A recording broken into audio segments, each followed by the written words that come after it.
It's one small step for man,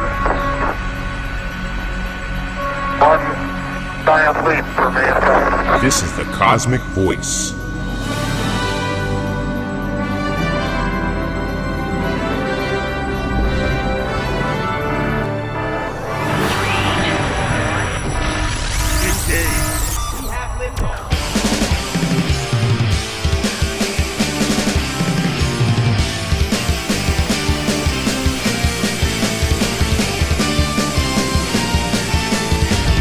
Cosmick Voice. Music, talk, and nothing but business with your hosts, Chris Natalini and Mick Michaels.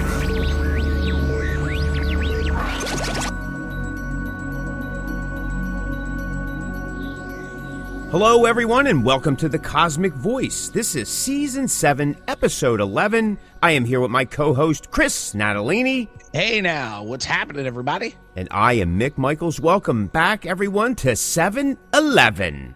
Chris, How are you, my good sir? I'm doing wonderful, bro. How about yourself? I am doing fantastic.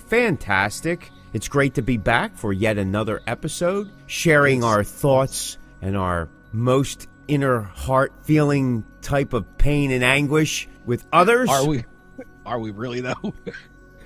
I don't know. We may be passive aggressive so much that we're spewing out anger and hatred, disdain, discord.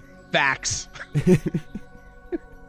In a very jolly and happy way. Maybe this is the only way that we can laugh, by expressing that which hurts us the most.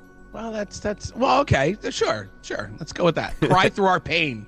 Learn through our pain. That's it. Laugh That's through right. our pain. Excuse me. Laugh through our pain. We teach others through our pain. Well, this must be a lucky episode because it's 7-11. And baby, we're open all night. There you go. What's going on with you, man? Anything going on with you? No, brother. No, man. Nothing at all. You sure? Just, You're not using AI to write your next album? You're not? As of right now, no. You're not signing your tribute band to a new label? Yeah, I don't know what's going to happen soon. So. Well, that's the thing nowadays, right? Members come and go, albums come and go, bands come and go. Maybe the easiest way is just to embrace AI. Speaking of which, I'm not sure because I haven't really looked into the software of it or what's involved with it and all that kind of stuff, including the hardware that you need to even run it. Like almost fearful to say this, but I am still running older machines, both in my Mac and in my PC. Yeah. I mean, pretty old machines. I'm not even going to say it because it would be crazy. People will be going, when are you getting into the new century? But it maybe not, But some of the reason that I use some of the older machines is because, one, they are built better. Two, they're actually in some ways more powerful. And three, I never liked some of the upgrades that the softwares did. And they're not backwards compatible. And I don't like that. Oh. These newer software systems give you too much. Less is more for me. If you keep it basic, there's always room to go up, right? But the issue is that people right out of the gate, I got all this, and they start using it. And when I started with this digital thing, I've never made it a secret. I struggled with it. I really did, because there was so much just at the fingertips. Oh, let me press this. Let me press that. Let me press that. Oh, I'm not sure I'm hearing anything. Well, I guess I'll keep it on. And then all that's piling up, and then before you know it, you have all this noise on top of noise on top of noise, and you're pushing levels way beyond anything, because there is a point while you're listening in digital that everything sounds great until it reaches a certain threshold, and then it just falls apart. Yeah. There's no gradual, right? Yeah. It's like, that sounds great, let's do more. That sounds great, let's do more. And then all of a sudden, where in analog, that wall could come pretty quick. So it always kept you in check to some degree.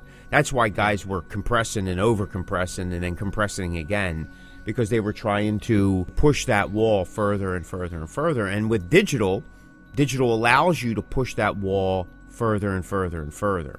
It's crazy, but I never really looked into what the hardware requirements would be, what kind of system you would need to run these AI programs, especially if you're trying to generate music from zero.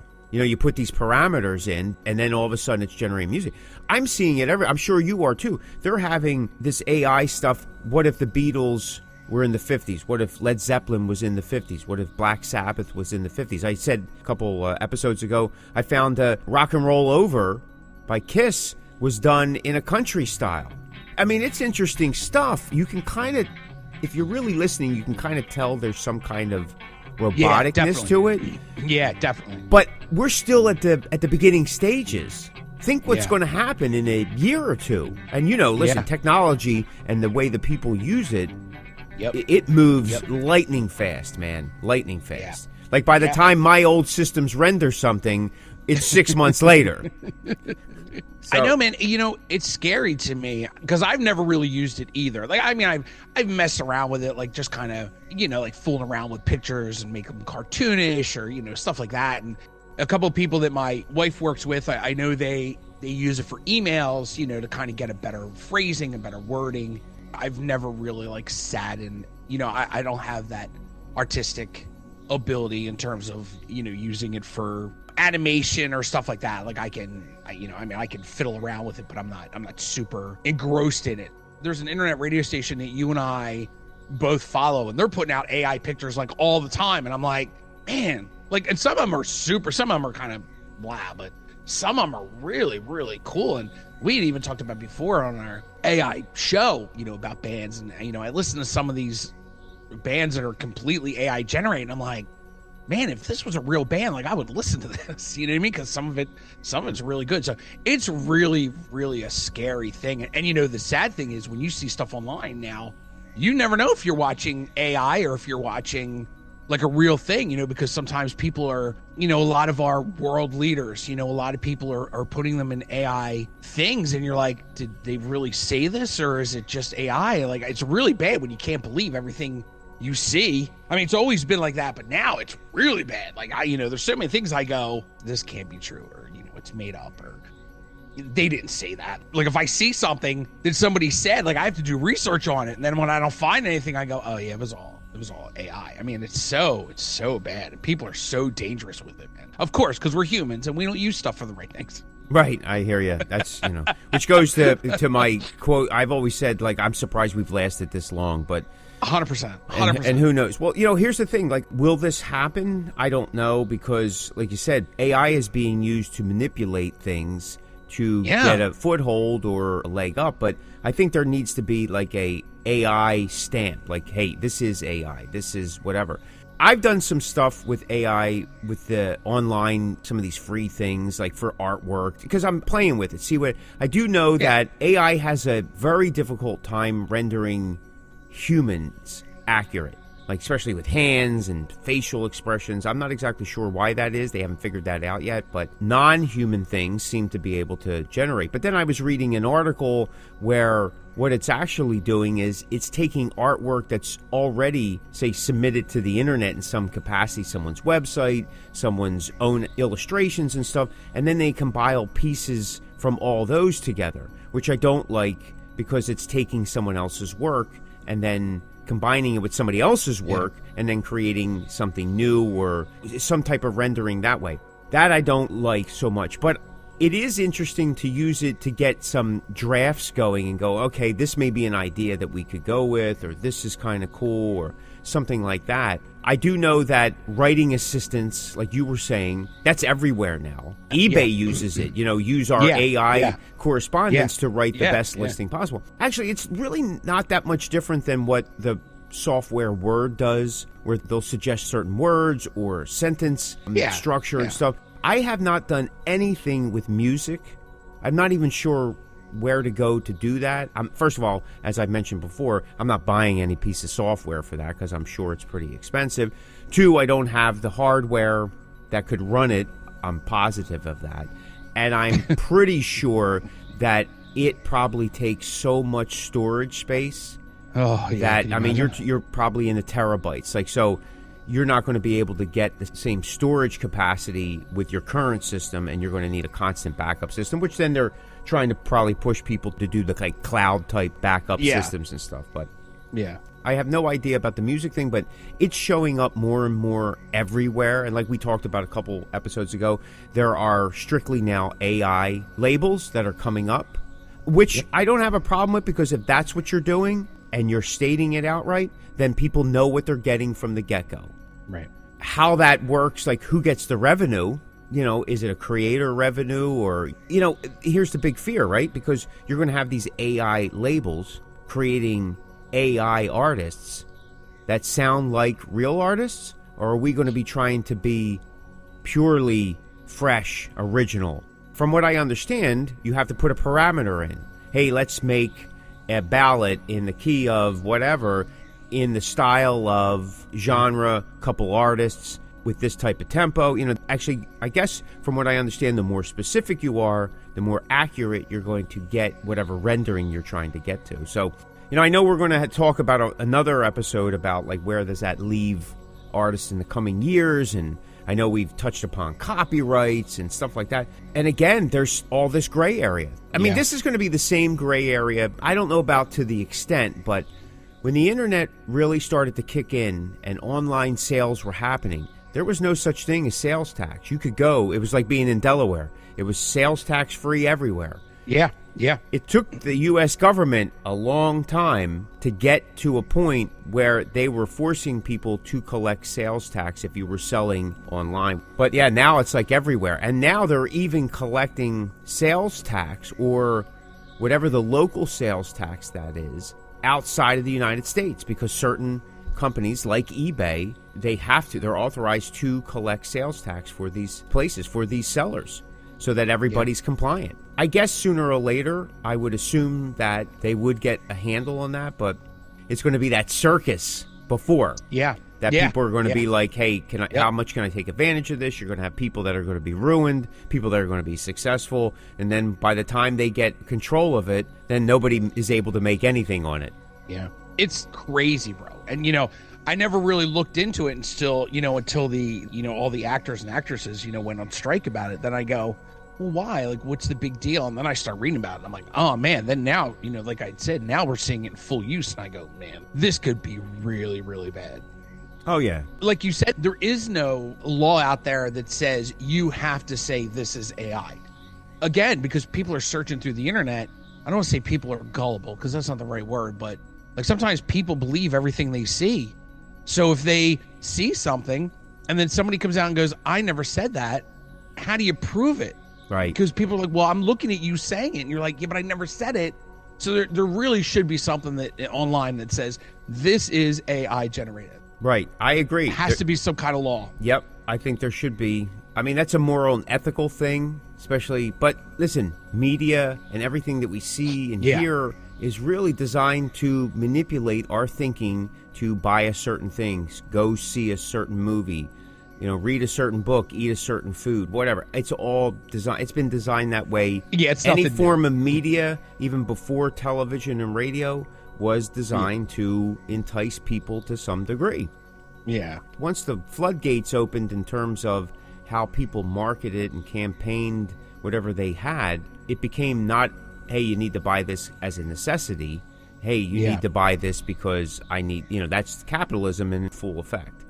But, as with anything, like I said, that moral and ethical judgment, I definitely say that the next 5 to 10 years are probably going to be, we're going to see a lot of craziness. And I mean, just in the last year, like you're saying, there's just so much stuff out there you're really not sure. And we see it in movies all the time. I mean, the de-aging process, that's a whole AI-based program. Yeah. And you're having artists, or in this case, actors and actresses who are on screen that really aren't on screen. Yeah. Right? Yep. I mean, they talked about that even prior to COVID time. They were talking about how sooner or later you're going to have actors in movies looking a certain age, and they're way past that. They may be just lending their voice. I mean, they've done stuff with the older actors, and they just put them in these little suits with the light things on them and track them, and then all of a sudden they do the de-aging, or they have another actor stand in for them, and then they combine the two. It's crazy. They did it with Mark Hamill with Star Wars, and Harrison Ford, and they did it with Robert De Niro. In that movie that Martin Scorsese made, it was just for Netflix. Right, The Irishman. Irishman, yeah. He was young through most of it. Yeah. It's crazy, man. I mean, so it is crazy. Yeah, listen, they've always doctored photos and, guys, whatever, and then you see them live and you're like, whoa. Hey, I mean, you could be dead and still show up. I was going to be dead for years. Yeah, that's crazy. That's crazy. So all of a sudden, like, Judy Garland's making Wizard of Oz 2. So. It's Russ the Boss. Take it down. Johnny D from Britney Fox. This is Stephen Pearcy from Rat, the Rat Bastard. You're listening to the Cosmick Voice. It's crazy, man. It's crazy. It is crazy. It is, dude. It's very scary. It's a very scary thing. It is. It's a very scary On a thing. side note, I have found out by editing the show, going over, that this season, I guess our saying is, it's crazy. It's crazy. Like, I mean, that's our answer to everything. Like, we can't figure anything out. You and I are back and forth. It is crazy. I go, it's crazy. And you go, it is crazy. It is crazy. That's amazing.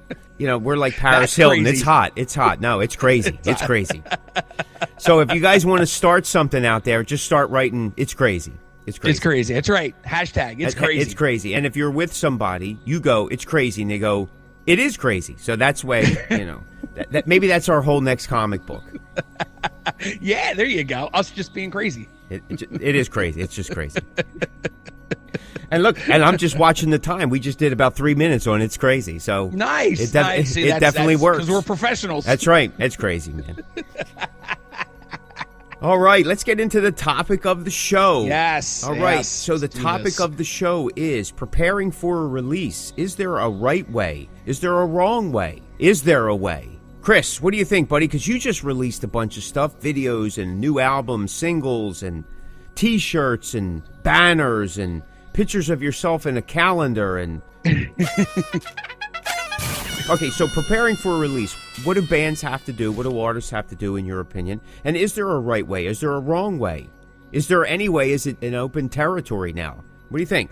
I definitely believe it is an open territory. You and I have talked a lot about labels through the years. I think even one of our shows was, labels, are they needed or something to that effect? And unfortunately, in this day and age, unfortunately for the people that run these labels, fortunately for us as artists, you can really do everything on your own. The hardest thing is obviously distribution.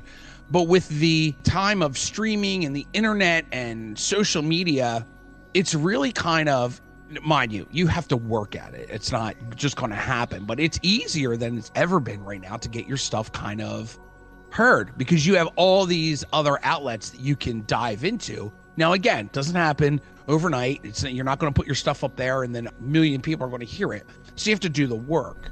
But I think the one thing is to have a discussion, unless you're a solo artist. But I know for me, and I'm not sure how you guys do it, Mick, but you're pretty much the captain of this ship over there. But I know you, and I'm sure you run things by your guys. We sit and we talk about it. What are we going to do? What's going to be the best thing for us as a band? What do we think? And we have ton of discussions about how we're going to release it. What are we going to do? Are we going to do it? Because the format now is, a single here, a couple weeks, single here, because you're pre-ordering a record. But for us at this time, we didn't do that. We said, you know what? We're just going to release everything at one time. It's only us. It's a DIY. We don't have a label backing us. So we said, you know what? Boom, we're just going to drop it all at one time. And it's funny because I've noticed, especially in the bigger bands, not like your Metallica bands, but your kind of B and C level metal bands, they're not even following a routine anymore. They're releasing singles, but some of the bands aren't even waiting. Back in the day, it was Tuesday. Then it became Friday. Well, now a lot of bands are just putting it out no matter what. Now, I don't know whether the thinking is they don't want to compete with a million other bands putting stuff out on Friday, like major bands. That I totally get. I don't want to put my stuff out against Metallica or, whomever. I want to do it where people are going to be able to see it. So a lot of people have been just putting it out. And I've talked to people that are kind of, I don't want to say big in the industry because that's not the right word, but are deep in the industry with label backing. And the conversation now is there's no rules. They've kind of looked past the rules and said, you know what, we're just dropping it on this day. And we're going to drop a single and then we'll drop a video the next day. Or we're going to drop a single in the morning, then we're going to put your video out later in the day. There really isn't a rhyme or reason anymore. I'm sure there is. I'm sure there's things done for a reason, but as I see it with just releasing stuff, we did it all at one time. And the hardest part, obviously, with releasing something is the follow through. That's the hardest thing and that's the one thing that we've been battling with because, we released everything at one time, bang, everything came out. New merch, new CD, new video. Well, now the hardest part is to keep that up, right? Like, because the format is a single, pre-order the record. A couple weeks later, another single, keep pushing the pre-order. Another single, keep pushing the pre-order. Then they drop the record. But you get a band like us where we drop everything. We don't have that follow-up of, okay, here's another single. Don't forget to pre-order the record. We have to go, okay, hey, listen, check out this song and the CD is still available. Or, check out this song. What I've been doing lately is I'm picking different songs off the record and reposting and linking it to all our social medias or all of our, iTunes, Spotify, that kind of thing. And just taking lyrics from the song and just kind of posting the lyrics. So, you just try to find different ways to keep your content going. But to answer the question, I really feel in this day and age, you really could do everything by yourself because the work is going to be put in by you as an artist anyway. The one thing I have noticed is a lot of labels nowadays just put stuff out and then you're gone. Mm-hmm. And with my former band, I may have mentioned this on the show before, as much as I was happy to be on the label that we were on and they were really good to us, they would literally share the album once or twice and then that's it. The roster was so big, of course. And it wasn't just us. It was everybody on the label. They would do the same thing. They would push it once, and then that's it. And you're like, well, then people go, well, I didn't know you guys had a new record. Well, yeah, because no one's pushing it, right? You could have the greatest record in the world, but if nobody knows about it, it doesn't mean anything. And then with my other current band, not my newest band, my current band, Seeds, that label was great because he pushed it all the time. Even when new releases came up, like he would just kind of revolve around, he had like this Rolodex of bands he would just constantly promote. And then he has this thing that he does a couple times a year, 30 CDs for $30. And, you would just pay the label $30 and he would just throw random 30 CDs in. And that was cool. You know what I mean? Because that's another way to get your stuff out there. But for the most part, the first thing we do is have a discussion about how we're going to handle it. And then the next couple discussions are, what is the follow through? How do we keep the momentum going? And honestly, I can't speak for you, but to me, that's the hardest part. Because the excitement's over, the album's out. Now you just got to take out playing live because that's always going to be a thing, right? Selling CDs live, and especially for the kind of bands you and I are, that's a real thing. But yeah, man, it's that follow through, bro. It's that follow through. But to answer the question, the first thing we do is we have a discussion about what our first steps are going to be. I don't know if there's a right or wrong answer. It's got to be what's best for you. Yeah, the worst case scenario is your decision doesn't work. But I can tell you from experience, the decision that me and my band made, it's been successful up to this point. The CD dropped. It did really well for a long time and still doing well. At the time of recording this, we're almost at 2 months of a release. So things are moving. Things are moving up and forward, which is a good thing. Now, eventually it's going to die off, but that's when your next discussion happens. Is there a right way? Is there a wrong way? You ask 5 people, you're going to get 5 different. Yeah, you're going to get 5 answers. Yeah. You ask 5 labels, you'll get 10 different answers. Yeah. And it keeps changing. And like you said, one release day for a while was Tuesdays. One was Fridays. My holiday song from 2024 released on a Sunday. I never dropped on a Sunday, but it was dropped on a Sunday. They're trying to play with the market so that there's less competition that day. Again, everyone relying on those digital drops, thinking that streams are going to happen. Listen, in maybe some cases, there may be an initial, like that first couple days. I sometimes see it looking at the numbers, like you'll see a peak if somebody gets a hold of it and it's been mentioned, and there's a little jump up in streams or something. But, at our level, those streams, as we talked about multiple times, mean nothing unless you're already hitting the million marks every week or something like that. That's a little crazy. But they used to drop the entire album with a single or 2 in the months prior to the album drop and getting people all excited. And then I experienced myself with one album, which I feel that the label may have killed the album. They wound up dropping 7 songs before the album actually released. And I think there was 12 songs on the album. I since pulled that album after leaving that label and the lineup changed. That album's no longer available because they killed it. By the time it came out, people already heard more than half the album. Yeah. And then it was like that waterfall method. And there are labels that are still adhering to it.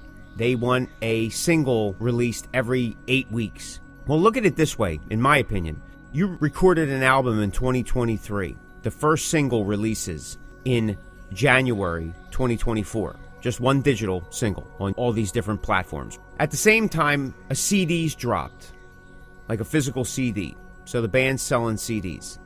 And then every 8 weeks after that, well, 8 to 10 weeks, 8 to 12 weeks, I have seen as a norm, another single drops. So say you got 10 songs. Well, you do the math.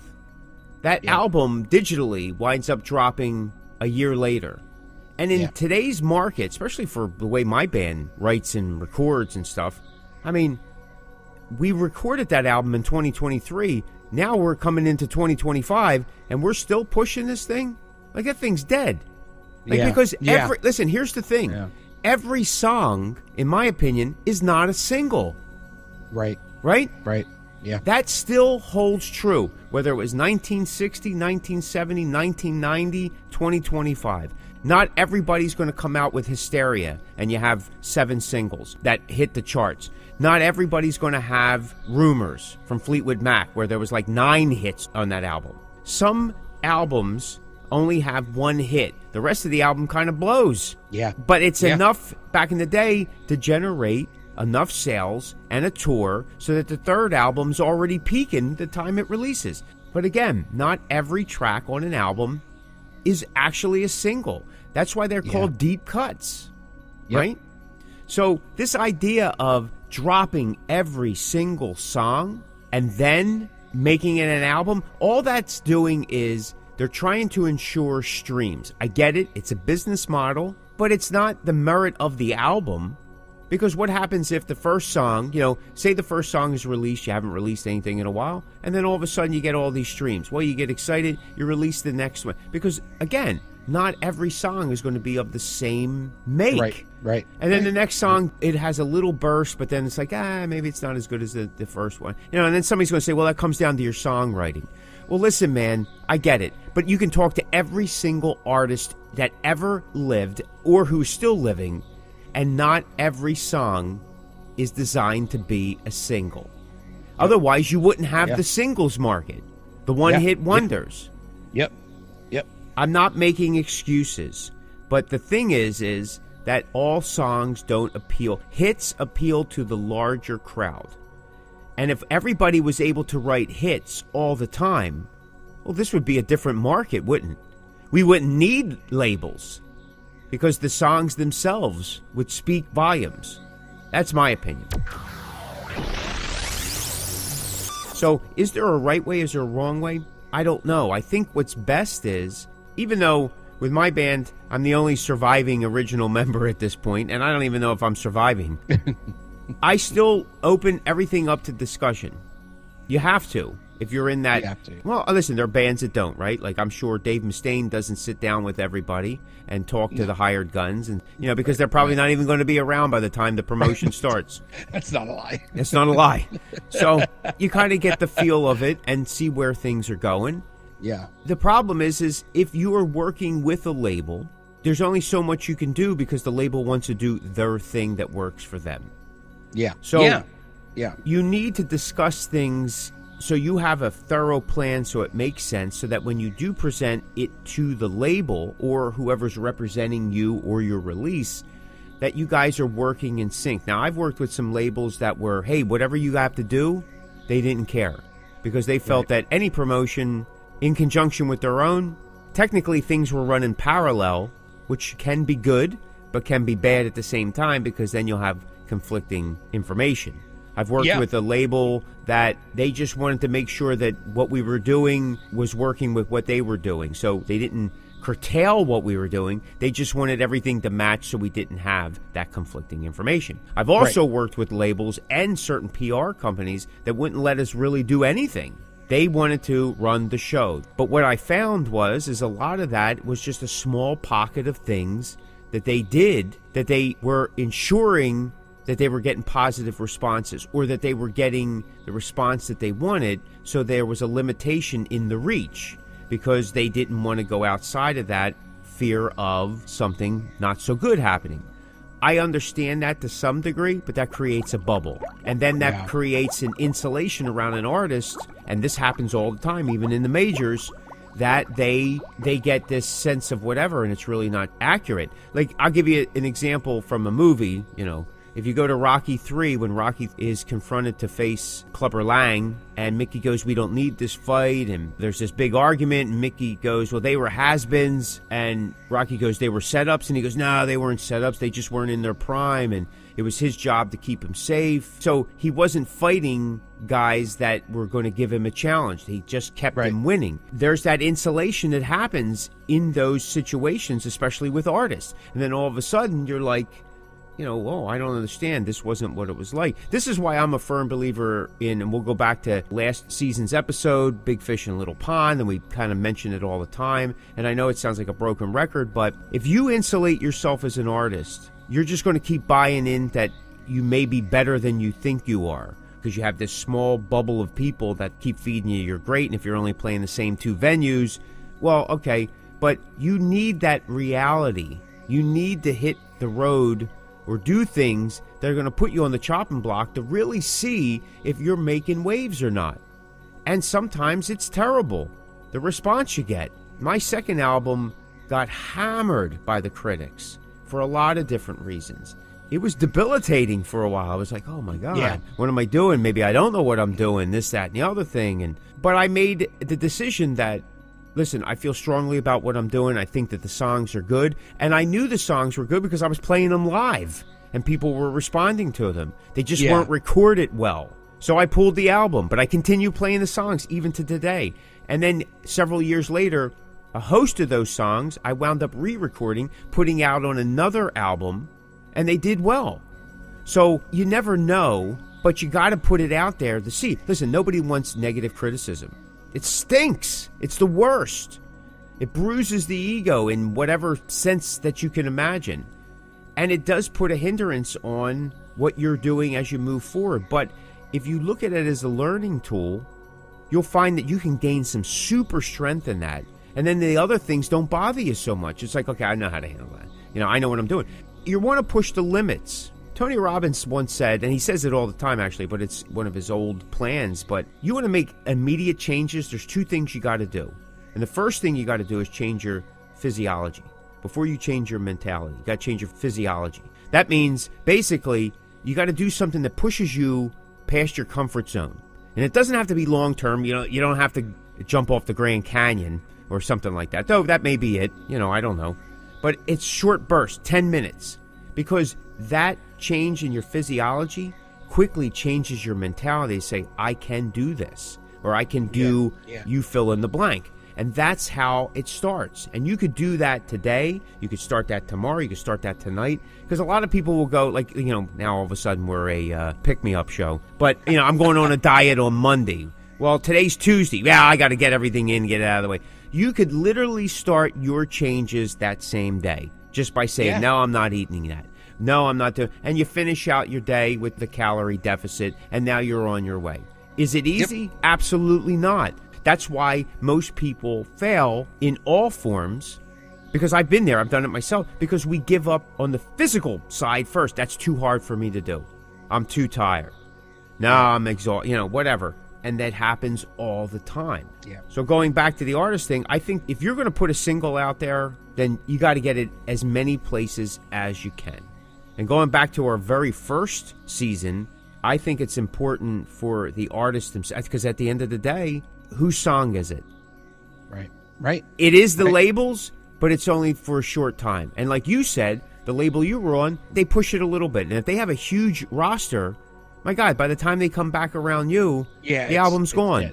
So it really is up to the artist, especially now, to do as much as you possibly can, because touring is not an option for everybody. It just isn't. I mean, even bands that are playing out, touring still isn't an option. Unless you're making your living doing this, then touring is not an option. Or it's not a long-term option. It's not a big piece of the pie.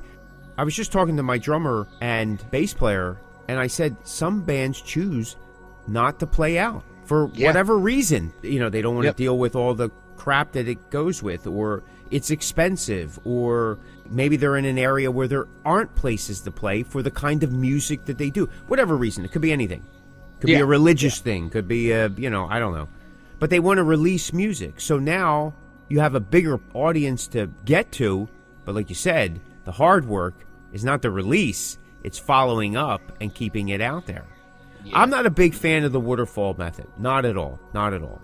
I like to push that single as long as I can, even though it's not as easy to do nowadays. You know, like in the old days, I mean, you remember sometimes in the 70s and the 80s, you'd have a song come out, and that thing would kind of like teeter around for a couple months, and maybe they do a second release of it, and all of a sudden it would pop up, a video would come out or whatever, and then that song would be like on the charts for 10 weeks, 15 weeks, 20 weeks. I mean, there was stuff that was on for a lot longer than that, a whole year. You know, and I'm talking, it occupied the charts, the top 10, the top 5, the top 3, then back to the top 10, top 20. So it was still in those charts while other songs were starting to come out. Yeah. I've been told, oh, you don't want your songs competing with one another. What? That doesn't even make sense to me. I think I've talked about this on the show before. I've definitely, you and I have talked about it privately. But like, who better to compete with? Yeah. Than yourself. Yeah. If you're occupying the Beatles did it, Michael Jackson did it, Madonna did it, Cyndi Lauper did it. Do I have to keep going? No. So that train of thought doesn't even make sense. No, not at all. Not at all. It doesn't. It doesn't. And like you said, like after a while, there is like the upshot, right? From the beginning, when you start at 0, there's an immediate upshot. Anything higher than 0 is an upshot. Then it'll start to level off, maybe stay consistent, and then all of a sudden it starts to drop, and it drops, and it drops. And nowadays, that drop continues to almost a dead stop. Can it be a second life? Yeah, maybe if you released an alternate version of it. But what happens is you release an alternate version, that's a whole nother set of streams. They don't count towards the original song. Or you release a second video for it. But again, they don't count towards the first. Yeah. It's a whole new campaign. Yep. Which, like you said, requires a lot more work. Yeah. You are listening to the Cosmick Voice with your hosts, Chris Natalini and Mick Michaels. Is there a right way? Is there a wrong way? I don't think so. There are things that you can misstep and not do. Of course there are. Maybe bad press. Well, all press is good press according to most people. At least you're out there, something's happening. I mean, serial killers have gotten movie deals and book deals and Wheaties box, and I don't know if they're on the Wheaties box, but they could be. Nowadays, who knows? I mean, the way things are going, like P. Diddy and all these other things, we have glorified criminal activity for years. These were the greatest guys. Now, all of a sudden, everybody's running scared. I mean, I don't know the whole story. I don't care to know the whole story. It never was that important to me. It's a shame of all the victims that will go unheard and unchecked forever, but that's the name of the game. Yeah. Yep. I mean, let me ask you this. What are you doing for the release to keep it active? Right now, at the time of this recording, and by the time this releases, it'll be further in, you're about 2 months out since the release. Things are still going well. You're playing out in support of it, which I think is, for bands like us, that's key. And that's what you have on your merch table. People, what do you got? Because sometimes I hear, give me the latest and greatest. Well, I don't know if it's the greatest, but here's the latest, right? And you're pushing the T-shirts, you're pushing the CDs, and any merch that has something to whatever with it. That's fantastic. So what are you doing? Give people some insight. What are you doing to keep it alive, for a lack of a better word? First, before we go into that, I just want to say, you have to do what's best for you, for your band, right? I don't know if there's a right or wrong answer. You just kind of have to do what's right for you, right? And at the time that we dropped our record, that was the best thing to do, was drop everything at one time. But to answer your question, because I've seen a lot of bands have these amazing opportunities and there's no follow through and they just drop the ball, whether it's because of internally or the advice they got from higher ups wasn't the right thing to do. Because, listen, some of these people are wrong too. It happens. It happens. We just did release a video. We're talking about doing another video at the time of this recording to follow up and give some more boost to the record. The plan is to do 3 videos for the record, kind of like our 3 singles, you know what I mean? But not without saying that they're singles. We have 2 more videos kind of in the works, and then, more live shows and just kind of pushing songs. I mean, there's so many avenues to get music heard, like internet radio stations and looking at playlists and stuff like that. So we're just kind of keeping follow up on, radio stations that hit us up and go, hey, we saw you have a record, we would like to play it. And we go, okay, cool. Like, here's 3 or, or the whole record, whatever. It doesn't matter. And then, we kind of let them choose what song. And, to be fair, Mick, it's crazy because, the one song that we did a video for, like, that was our quote unquote single.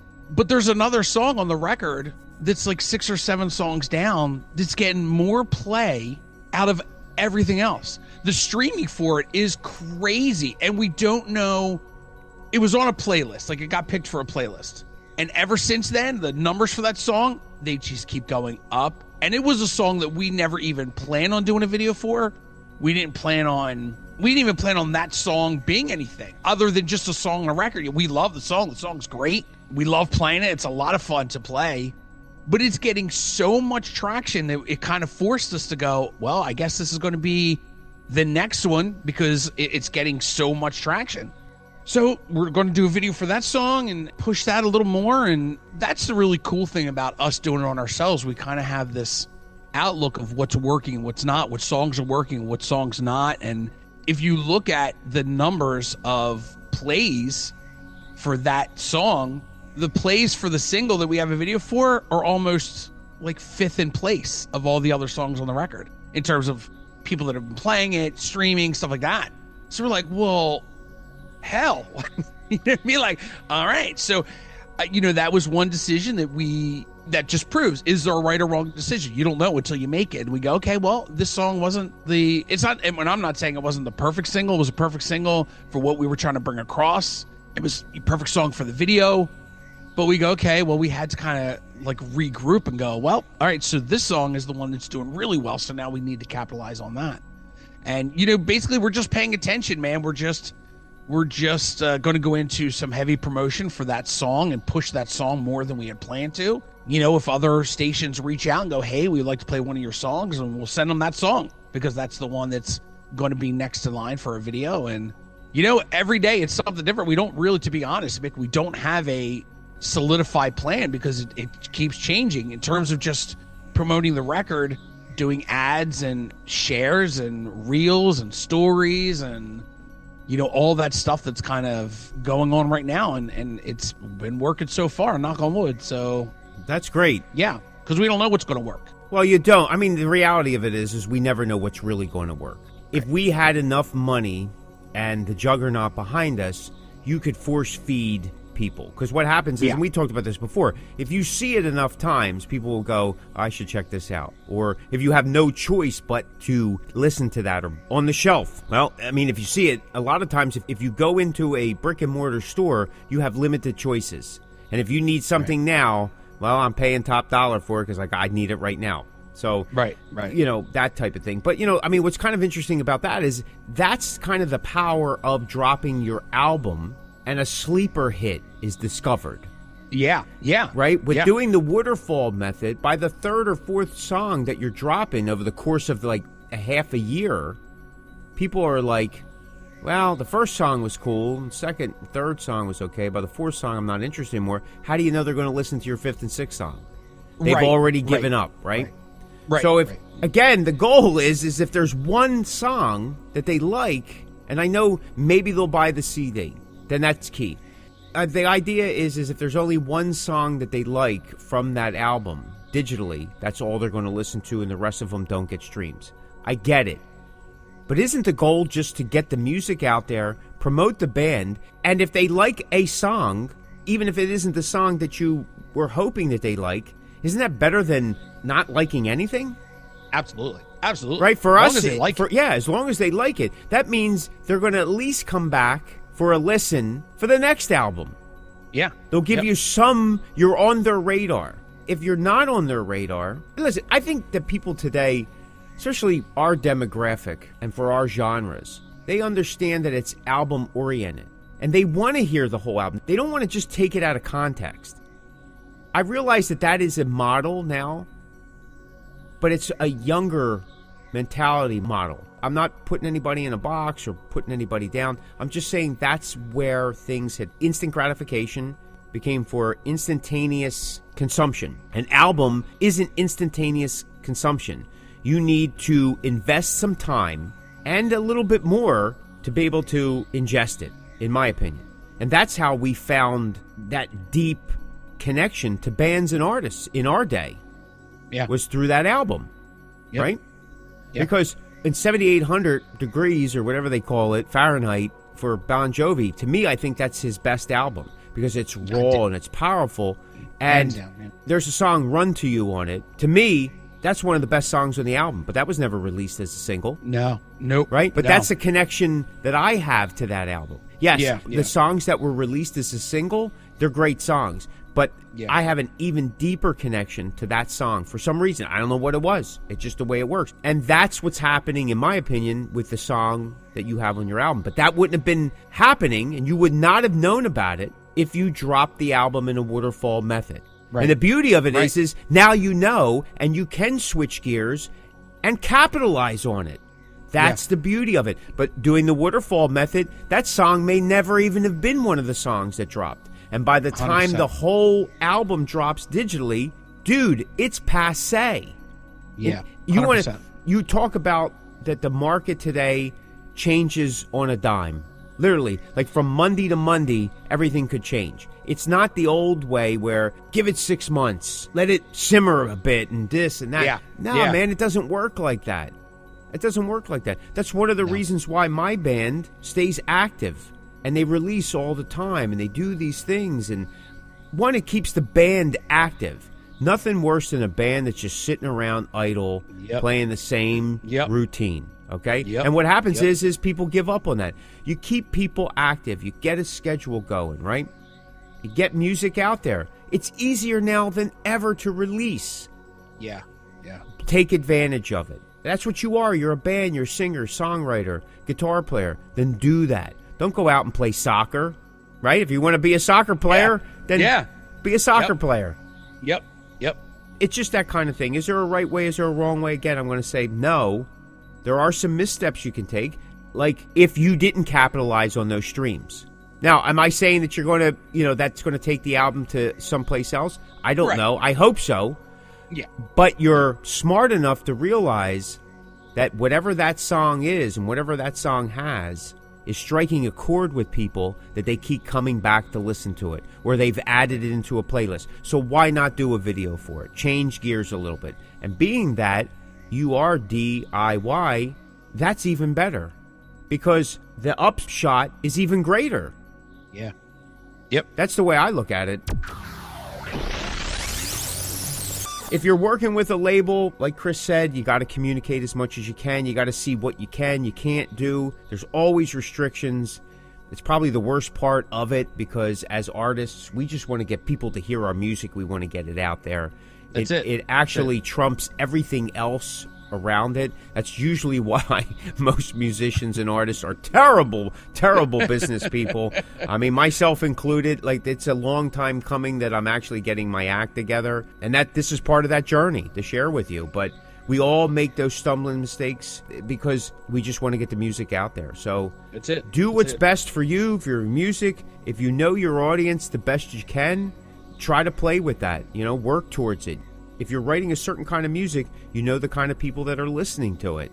So play into that, work into that as part of your model and how you generate your press and in your connectivity.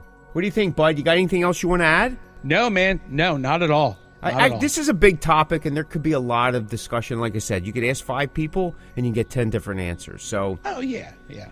if you're brand new at this, it's an experiment. Get a couple songs out there. See how they fare digitally. But I'll tell you what, before you drop everything, if you can, get your physical media out there. It's key. You can pre-sell. I have done my last EP, which was an extended EP.